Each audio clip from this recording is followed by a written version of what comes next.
my back feels... Okay. Self-driving cars are already saving lives every single day, but when they inevitably have an accident, one thing is guaranteed. The headlines will scream, "Killer robots!" I've flown 6,000 miles across the Atlantic to try Tesla FSD myself for the very first time, but I never expected to get as lucky as you're about to see. Just moments after my first autonomous drive, the biggest, most respected creator in the self-driving niche reached out, inviting me for a private ride. And suddenly, a few hours later, I found myself riding shotgun through San Francisco with an ex-Tesla engineer known to millions as AI Driver. This is something else interesting that not a lot of people know. During our fully autonomous ride, he revealed stunning insider predictions about Tesla's imminent Robotaxi launch, and one disturbing reality that shattered my expectations and that nobody is ready to accept. And I hope I'm wrong about the majority of that I said. I hope I'm wrong. Look at how it's visualizing the road to our left, even though it couldn't possibly see it, right? No, there's no way. There's no way it can see that road to the left. And the other... Is there that road? Yeah, no, that's and I believe it's a 3-lane road too, just like it's displaying. So that's the interesting thing here, is that the visualizations, I think, are using some amount of map data. You can see it's also once they try to confirm that right turn now. left. Yeah, exactly. But I also think that since version 13, the visualizations are almost completely disconnected from the car. Oh yeah. I always hear people telling like, oh no, it can't see that because it's not on the visualization. Yeah. And I'm like, nope. They've slowly gotten rid of all, like, it used to highlight cars in blue that it was yielding to. It's not doing that anymore. Not anymore at all. It's not even showing turn signals on cars anymore, only brake lights. There's a lot of things that they have just completely gotten rid of. But yeah, I love the visualizations. It's sad. I think they're gonna go away. I really do. Like, if you look at the interior shots of the cars running around the factory, it just says full self-driving, and there's no visualization. I don't think that necessarily has to mean that they're going away, because I think for like confidence, it's a really good thing. Oh no, for like sure. Passenger confidence. Yeah, you want to be able to know the car sees the car. You also have some primitive visuals in the Waymo as well, which I think it's the right way to show confidence to the passenger, so they don't feel blind or like the car is blind. I think full self-driving unsupervised will release in June. Sure. But I don't think it's going to be incident-free. Oh. Why do you think that? Because even if it launches, let's say, twice as safe as a human driver, that means there's going to be a lot of accidents happening. Like, there's some things that are just unavoidable. Like, I was watching one of the, I forget even who posted it, but somebody's full self-driving video where there was just a pedestrian that just walked right out behind a bus, and the car slammed on the brakes and like barely avoided collision. It was just like a drunk person walking out into the street. And I was just thinking, like, man, if that pedestrian had walked out 1 second later, that would have been a completely different issue. Like, even if the car had instant reaction times, there's zero chance of stopping, you know what I mean? And it's like, I think the goal should definitely be to, perfection should definitely be the goal, but I'm just not sure it's possible. That's a good point. Like, my first thought is that I think it's going to launch at much higher level of skill than just 3 times better than a human, especially if you think about the average human. And there's like the reaction time going almost to 0, just like we mentioned before. And yeah, I agree that there are going to be like accidents, but maybe just not as quickly, with them just starting with 20 cars. I think it's going to be like really well controlled, and that they're trying to like get around or like get through this as safely as possible. And I think what you just said is probably the main reason why they're starting with such a small fleet, to just, you know, make the odds go in their favor. Yeah. That at least like in the first month or a few months, there's a very low possibility of something really bad happening. Yeah. But yeah, I agree that eventually the first full self-driving car is gonna hit someone, maybe even like game end someone, and Yeah, I've been thinking a lot about the that. media's gonna have it. oh yeah, because I think even if it is statistically much safer, like I don't think that's the narrative the mainstream media is gonna paint. But people send me messages even today saying like, but didn't you hear that that Tesla FSD killed a person, blah blah blah, and I'm not sure that there were any like incidents where like FSD actually killed someone, where it wasn't just the driver, you know, not taking over in time and stuff like that. Mm-hmm. Because, like, one of the biggest arguments that people who actually know Tesla a little bit tell me is, well, you're gonna drive with FSD supervised, and then it's gonna get itself into a bad situation, and then it's gonna tell you to take over half a second before something bad happens, and then it's on you. And they say that that's like really sketchy from Tesla, you know. Yeah, well, that it tells you to take over too late. It's super confident until the very like last moment. You know what I mean? Yeah, no, totally. I've heard that too. If you look at the way that Tesla counts crashes, they count anything, I think it's within a 5 or 10 second period after disengagement as an autopilot crash. So I think even those crashes, like, it's always the driver's responsibility, even if it didn't tell him to take over and it just did it itself. It's always going to be on the driver right now. But that's one thing that drives me crazy. Like, oh, they don't count those in the statistics. It's like they specifically say they do count all those, even the accidental disengagements where people accidentally disengage and then hit a wall. That's a good thing, right? Because like it's making those statistics more conservative and less like make believe. Like no one can accuse Tesla, just like you said, of skewing it in their favor. Yeah, I mean, if people had evidence that they were faking those things, it'd be, you know, that would be plastered all over the news, but they're not. Yeah. This is just, it just is the way it is. And once you sit in the car and experience it, you can get it. Like, you instantly get why there's, like, such a low accident rate on this. Yeah, no, absolutely. Like, I completely forgot that you're not driving. Yeah, this whole time. As we were talking, like, this whole time, yeah. Yeah. I predict number one accident will be someone ramming a Tesla from behind. Yes, rear-ending it. Like, people do not expect full stops.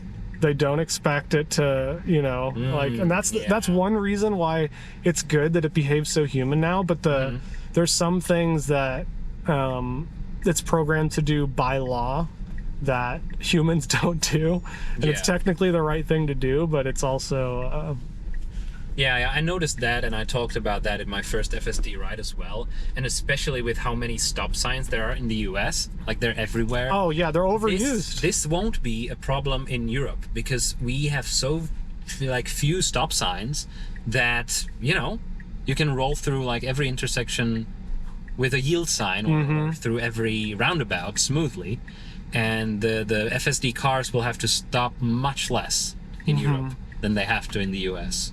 Because of your stop signs. So that's one thing FSD will have actually easier in Europe. Hey, like the video if you like it. If you compare Waymo with FSD, I think it's funny that Waymo actually, especially on like acceleration and deceleration, feels more human because it's less perfect. You know, the stops feel like a normal human driver, whereas FSD feels so smooth that it doesn't even, it feels more superhuman than human. Yeah, for me. Limo driver status, and for sure. I'm not even sure how they can pull that off with like just sampling the best drivers. You know, they have to have some magic stuff in their to train it to be like better than everyone. Yeah, Because you can't just take the average of the best drivers and come up with this result, right? I mean, I don't know. It's kind of a magic black box right now. We know, like, the things we do know is they definitely curate the data. They're not just using data from all drivers. Yeah, sure. That would be a disaster. Yeah, exactly. But we also don't know what's the criteria, like how much of the data is simulated versus like real, I guess, from actual drives. Because I know they have a really great simulator that they showed off. Just pay attention to the stop. It's like you can't even notice, basically. Yeah, so that's another thing. One thing. Waymo. I've taken quite a few trips in Waymo now. Waymo reminds me, like, I think of Waymo as if Tesla kept going along with their version 11 and their like manual programming of the full self-driving approach, I think it could have gotten to the point where it felt like Waymo. Like, in my opinion, Waymo is a very good version of that, like a polished version of that that is actually able to be driverless. But when you're in there, some of the turns and some of the stopping and some of the acceleration is robotic, and you can kind of feel it. Where this one, there's like a nice smooth roll off to the brakes, you know, like it does the majority of the braking first, and then it slowly lets off the brake pedal, just like easing to a stop. And that's where, you know, that's why I think once people actually try it, you know, like once driverless is released and people actually try it compared to Waymo, they're gonna be like, oh yeah, this is it. Like, that is my experience exactly, because I was terrified earlier today when I was taking my first test drive. Let me be perfectly honest when I say that I wouldn't be confident enough to drive that route myself, and I depended on the car to do it for me. So if it wasn't capable, then I'm not saying I would be screwed and that I wouldn't like get back to the Tesla dealership, but it definitely would be super challenging for me as someone who never has driven a car in the US before. Yeah. No, for sure. Even though Teslas are super easy to drive, and yeah, you chose a great spot for your first drive in the US. San Francisco's rough, man. A lot of, like, most, I don't know, my mom hates driving here. She, like, refuses just because people are just so aggressive on the road, you know? that is exactly my point, you know? Yeah. I, like, when I have to drive, even back home, it's usually, like, on the highway between cities, you know? Get from point A to point B through a straight line. But city driving is something I avoid most of the time and just use public transport, because it's actually good in Europe as well. And so going to one of the worst cities to drive on Earth, well, maybe we still have India and Sri Lanka and places like that too. Yeah, they all have their flavor of crappy driving. They're all crappy for different reasons, you know. I think once full self-driving is driverless in India, we can officially call it solved. we can call it level 6. Yeah, exactly. I'm curious, before something interesting happens here, what are your thoughts on FSD in China? Have you seen any of those? Yeah, it is unbelievable. It is absolutely unbelievable. Especially, I don't know if you knew this, but they're not allowed to collect data from China. So that system is used with the version 13 brain, and then they've added like publicly available pictures of streets and intersections and all that. Do you think they just take YouTube videos of streets in China and then just use their simulator to use it to reconstruct those and like do the training in those? Yeah, I mean, sounds like a great idea. I think that would be the most logical approach. We have no idea, and they're being extremely secretive, and I can understand it. Is because, you know, the last time they had those AI Day events, there was, you know, companies in China and other places who were trying to copy it exactly. You know, and they for sure. In the entire pipeline, you know what I mean? So I can understand why they're being secretive right now. But yeah, we have no idea. The only thing I know is it seems to be working.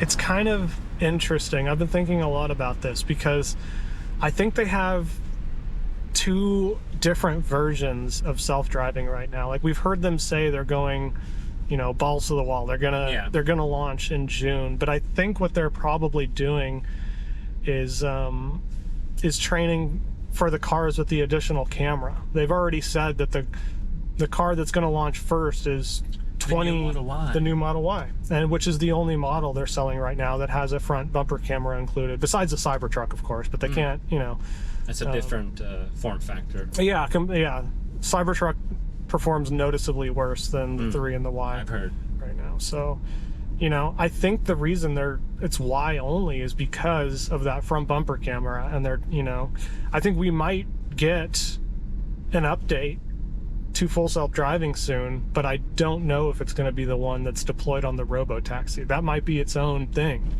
because of that front bumper camera.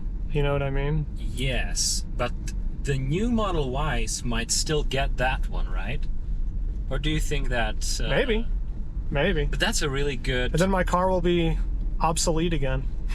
I've already told you it's the legacy Y, Yeah.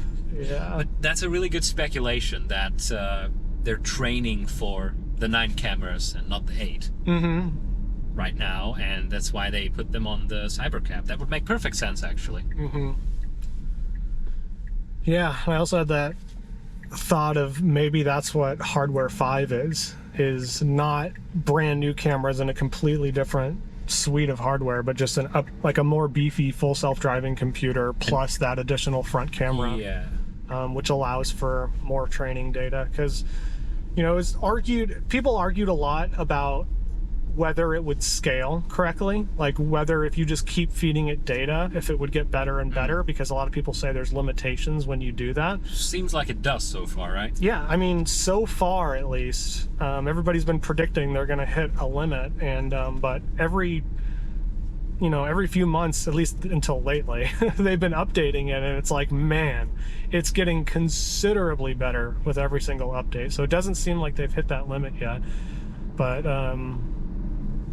I wonder if that's a thing that can happen, or if that's what they're experiencing right now. I think most of these questions are going to be answered in a few weeks. Yeah.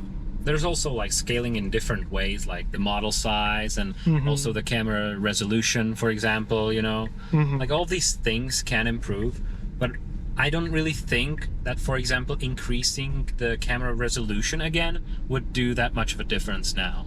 Like, there's like only so much detail you can extract from what's happening around you, right? Yeah, I think the image you get out of the camera is probably a lot more important than the resolution. Everybody thinks resolution, but like these cameras seem to be really good at certain things and displaying things that are very hard to see. And them also switching to like processing the raw photons instead of the, let's say, clipped image with overexposed highlights or whatever is also like a big plus in low light and in harsh light situations. And because it's not just about what you can see in the printed image on the screen. It's like when you've trained using the raw photon count, then you can really extract much more details than the human eye can see, basically. Yeah, for sure. There was a clip I posted when I had a drive with James Dalma. Unfortunately, I had camera corruption and lost a bunch of the footage, but one of the amazing things is we were going through this little alley and it was getting ready to pass this car, and then it stopped like suddenly, like more suddenly than usual, when we were like, what the heck? And then a second later somebody popped open the door, and if you go back in the video you can see the pedestrian on the inside kind of scooting over to that side of the car. But it's not something that either one of us picked up on in the moment, so the camera's definitely taking in these little hints, and it's hard to know what it's thinking at any given time, because like I mentioned, I don't think the visualizations are connected anymore. Definitely. I think maybe the path planner is still showing what it wants to do, but besides that, I don't think I don't think the would- visualizations are doing anything. That would make sense, like the path planner being connected, because it's pretty consistent and it usually lines up with what the car is actually doing. But shout out to James as well for actually explaining all of this to us. Yeah. Through all of the amazing videos and collaborations with Yeah, that guy's amazing. it's because of him that I feel like I understand this at all. Yeah, I don't understand any of it at all. Like the more I use AI to do things, the more scared I get of it. I'm not like, I just Okay. looks like the legacy system thought that we were going to collide there. Still have instances where the legacy like auto brake system Yeah. overrides self-driving. Oh, interesting. Had that happen a few interesting. times. But yeah, I'm like genuinely concerned because I don't think anybody's really. I mean, people are talking about AI, I think, but like I don't think even the experts are extremely scared Yeah. and are like, wait a second, like where does this lead to? And And everybody is like underestimating the speed of the progress. as exactly, well. it's just like we keep thinking that okay, this is what it is now, and then this is we keep thinking we're at the end of the graph of where AI is accelerating, and all of a sudden there's this another giant step that it does. Yes. And it hasn't stopped. It's just accelerating. And it's actually. getting to the exactly. And it's getting to the point now where like Turing test is a joke. Sure. Like And they're moving the goalpost as well. Yeah, exactly. When someone's talking about a Turing test today, there's so many nuances they're adding there. Oh, I know. But yeah, you can find, you can force it to struggle, and it can struggle with really dumb things. But A funny mistake people do nowadays is that for example, someone might have seen your video from 2 years ago, and they just expect that everything is still like that because it's been just 2 years. So what could have possibly improved, yeah, So that's like one of the things I have to explain to people is that no, what was last month is last month, and what's Yeah. now is now, man. Like it's getting so much better, so much faster. yeah, it really is wild. And I feel like Tesla is.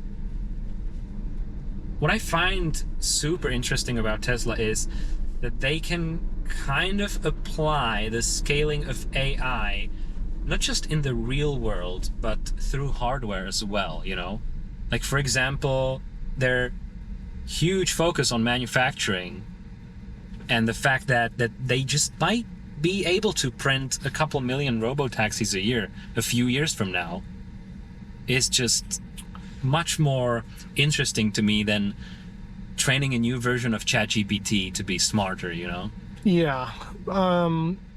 I've always thought of And then there's Optimus as well. Yeah. I've always thought about, like, everybody says Tesla's overpriced or blah, blah, blah. I've always thought of Tesla as the bet on real world AI. I think not a lot of people realize that Tesla, in my opinion, is the leader in what I would Sure. consider real world AI, about predicting the future, about what happens in the real world, how the car is reacting to things that, And it's such a hardcore use case as well for like the first iteration of it, right?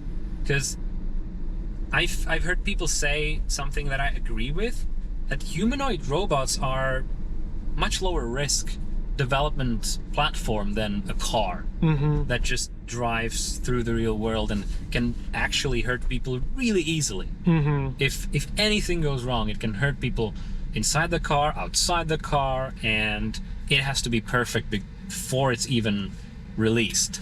Whereas like a robot, unless you put it in a home, if you start in the factory in very like controlled environment, they can just scale that up so much faster and like move fast and break things, yeah. which you can't really do with FSD. Yeah. Because if you were to break anything, then it could be game over. Yeah, I hope that's not the case. I fully expect them not to have a perfect product. and even the foreseeable future, driving is just inherently dangerous, and it's not something that most people think about because, I don't know how much humans crash, once every 500,000 miles or so, but like when it happens, it's very bad. And because there's so many humans on the road, it happens all the time. There's 40,000 people or something dead in just the US alone, like every single year. And I think the goal should be to get that number down as much as possible, but like expecting perfection, I think is rough. And I think that's what the news agencies are going to cling to. Like, I can totally imagine some minor fender bender happening where the car didn't even know that it hit something and just continues on. It's like, Tesla hit and run, Yeah. blah, blah, blah. Or tries to do a U-turn and gets stuck in a ditch. It's like, oh, Tesla thinks the ditch is the charging station. Yeah. Elon Musk to blame, any little thing the car, if you just go to one of these road closures and you ask the construction worker how many crazy incidents they've had today of humans doing wild stuff around their construction site, it's just constant, Yeah. and I don't think a lot of people really understand that. So I think upon release it will be better than a human, even if the news is telling you otherwise. I don't know what's coming next, man. It could just be another little dot update of minor fixes I don't and think so. improvements. I don't really think It could be. I mean, if they're going all in on a Robotaxi right now, and that's what they're using all the training servers, they might have some crazy super advanced model that's really good at driving in Austin. Do you think they would do that? I don't think they'd release it to the fleet.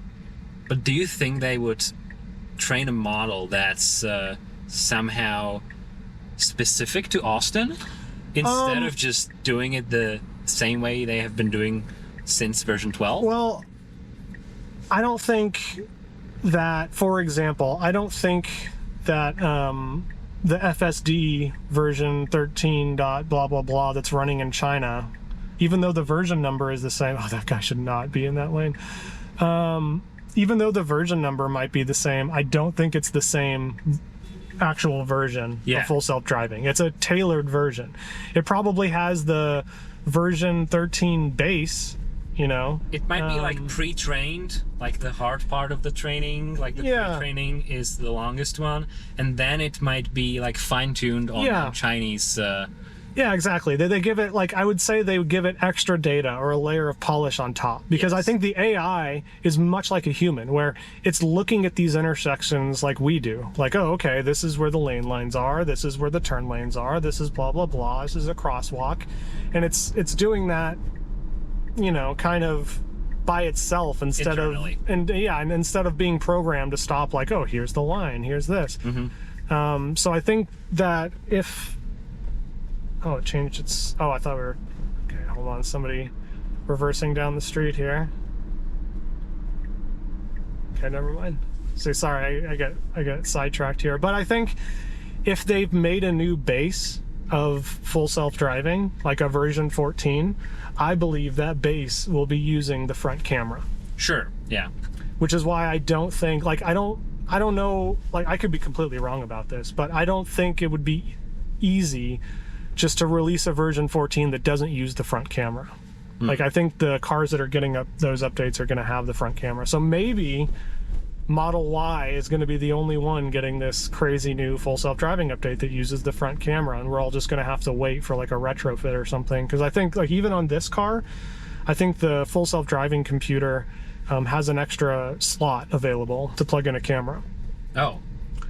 So I think the retrofit is definitely possible. And same thing with the Highland Model 3. When it was released in the images, we saw that from bumper camera, and it seems like they got rid of it last minute. So if they're tuning a model that uses that, I don't know if we're gonna see it on our cars anytime soon. That would be a big move and not a really good PR, because most people just don't have the new Model Y, and they would be sidetracked in a similar way that people with hardware 3 are right now. Oh yeah, but that's technology. They would do like another level on top of that. Yeah, I don't think they're worried about pissing people off. I think they're worried about getting self-driving working in the place that they just told everybody they would. I hope I'm wrong. I hope there's a giant version 14 right around the corner that works with the cars that everybody has right now, and they don't need to go buy a Model Y. But I have a feeling if they're really all in, then it might take a little bit longer than everybody's expecting. But who knows, man? And what do you think about the phantom new affordable cars? Do you think they're just gonna be a low spec Model 3 and Y? And if it's gonna be a low spec Model 3, then to your earlier point, do you think they're gonna put the front bumper cam there? What's your best theory on that? I think all new models moving forward will have a front bumper camera. That's including the more affordable I think ones. the new, more affordable cars are going to have front bumper camera, and I have a feeling that may be why they've been potentially delayed. Is because, you know, like if they start like adding a front bumper camera to a car seems like just not that big a deal, but when you're in production, it's actually extremely difficult, and it's actually, you know, they're trying to produce these for as little as possible and sell them for as little as possible to keep the cars moving and to get more cars on the road and all that. And if they designed these new cars to use the front bumper camera, like I'm sure they designed the new Model Y to use the front bumper camera, like I think releasing them right now would immediately make people reconsider purchasing any car that doesn't have, like, I think the Model 3s, the Model S's, the Model X's would kind of go stagnant. But I have no idea. I'm not in that whole realm or anything. For sure, but I think it's a really good speculation because it just makes sense on all fronts, you know? Yeah, like, maybe. I couldn't see it any other way. Because I really doubt that they've just added the front bumper cam to the new Model Y just for you as a human to be able to see better when you're parking. They're using it. They're definitely going to be using it. And there's situations where it does come in handy. Like, I definitely think they could make a car that drives better than a human using just the B-pillar cameras, and I've been pretty adamant about that because it's, you know, it's not that much different than what a human sees out of the car, except it's looking in all directions at once when we can only look in one direction. But there is situations, okay, I guess we're in the correct lane here. This is a confusing intersection. But there are situations where it comes in handy, especially here. Like when you're nudging your way out from a stop sign and there's box trucks double parked on the side of the road, and you're kind of nudging your way forward. Like the whole front of the car has to be visible in order, you know, for other cars to see and then avoid you. And that's how humans drive. They kind of just nose in, and then, you know, other cars react to that. You also lean forward a bit to see better. You know? Yeah, exactly. Self-driving can't lean forward a bit. Like, technically, one thing that really frustrates me is that with the hardware 4, they didn't make the repeater cameras just slightly wider field of view. Yeah. Because they're a much wider field of view than hardware 3, but they're about 10 or 15 degrees off from being able to see completely sideways. Yeah. And I think if those cameras were able to see completely sideways, there'd be no need for a front bumper camera. And like, I don't understand. And that would be a much easier retrofit, by the way, too. You know, just replacing the cameras on the exterior of the car seems like such a no-brain thing that I have to be wrong about it. You know what I mean? Maybe, like, there has to be a reason they didn't do that. Maybe there's such a thing as like too much overlap between the cameras that might be causing some issues to them. You know, like if the side cameras see too much of the same that the front cameras see, it might be a similar issue to what it did when they were still using radar. I think so. I think most of those problems were manually human programmed problems where you'd see the jumpy cars on the visualizations, like especially when the car moved or when something moved from the B-pillar camera to the repeater camera, you could see it shift back and forth a bunch of times as the computer was trying to figure out where exactly it was. But I don't think that's a problem anymore with the new way that they're doing it.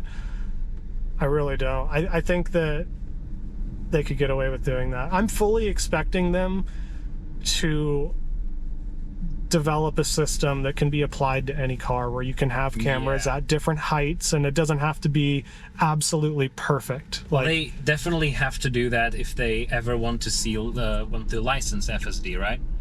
Because it would just not be practical to or else it would take them manufacturers to have to like conform to this camera placement. Exactly. They'd either have to confirm or they'd have to collect data for years while the cars aren't self-driving and then like develop a whole separate system for it, and that just makes no sense. The Tesla way is efficiency, and I think that's probably what they're going to go for. But like I said, I really have no clue what I'm talking about. There's people who are much smarter than me that are working on this stuff, and I'm sure there's a very good reason they didn't give a wide view to the repeater cameras. For sure. But it just that just was oh, so close. It can just, if it just was 10 more degrees, you could see left and right. An interesting point. Yeah, we'll see what happens. Because, it seems like they're doing it, so. And I hope I'm wrong about the majority of that I said. I hope version 14 comes to my car very soon, because there is, I don't know if you saw the Tesla app updates, but there was a bunch of stuff in there regarding no hold summon. They're bringing summon where you don't have to hold the button down, and they're developing the Robotaxi app. It seems like all the stuff is actually in the Tesla app now. All right. So thank you so much for accommodating me. And my pleasure, sir. I think this is gonna be a banger. Go subscribe to AI Driver, which I feel like 95% of you already are. Yeah, subscribe to this guy. He has some good videos. I was up late last night watching him. Great. Yeah. See you in the next one. All right. Until then, buddy. What a ride, ladies and gentlemen. Don't worry, there are 2 more videos with AI drivers still coming in the future, so stay subscribed for those. And if you appreciate the level of production and post-production I put into this video, you can always use the thanks button under the video as kind of a tip jar. And now, go watch AI Driver's latest video where he goes into great detail about maybe one of the most horrifying predictions he's made in this video. Just click the pop-up in the middle of your screen right now. And tell him that his colleague, Robot IRL, says hi.